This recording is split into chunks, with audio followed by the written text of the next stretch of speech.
Noon nga guys, mag-vlog tayo ngayon. Lilinisin natin tong pool at maliligo tayo. Iwan daw. Natin. Napagkaingitan sila. Inuha ng pisto nila ng ate niya.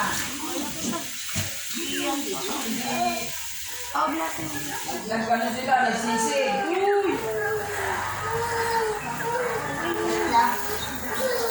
So guys, next po namin lilinisin ng Masarap gumawa ng pisto.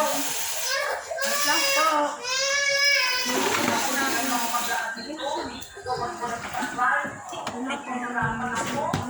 Lilinisin ko na.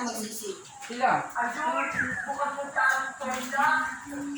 Yung sisig nila, i-prito muna. Tapos pag may umorder, iluluto. Kaya nga ma-extinguish silang sisigang. Lalagyan ng mga sariwang sinuya sa karto.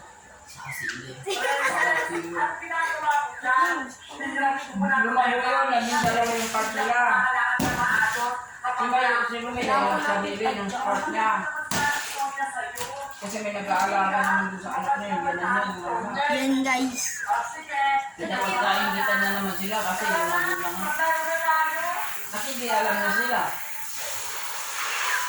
Tapos away sila ng away. Hindi naman lalaki, inom ng inom. Niyaya yung mga kapatid, hindi inom. Hindi magkakagulo na sila. Hanggang binaranggay si Rumilin ng mga magulang at saka Yan guys. binubugbog nila yung anak nila. Nabaliktad. Kaya natawa ang barangay. Ayun na, malalaki. Ganyan ang dapat tularan. Hindi na iba. Busy sa pag-cellphone. Siya ay busy sa kanyang pinaglilinisan para makaswimming. Nag-aaway, ah. Panis. Sabi ko, alam nangyayari sa buhay ko sa ganyan. Uwi ka ng Isabela, ay nang Malaysia, umuwi ka muna dito.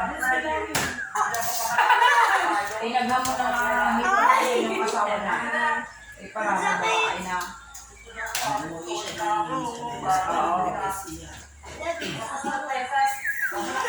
Inano naman ang mga magulang na inano nila na para Ito ba wala na meron? yung babae na tindera. Wala Kasi na na yung babae niya.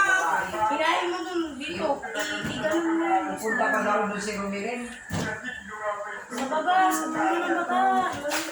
Kaya mas nauna pang nanganak yung babae niya kaysa kay Rumirin. Kasi nga babalikan niya. Kaya, bilis, tumbang mo, kakabit natin. Mamaya nag-asawa na naman ng Michelle.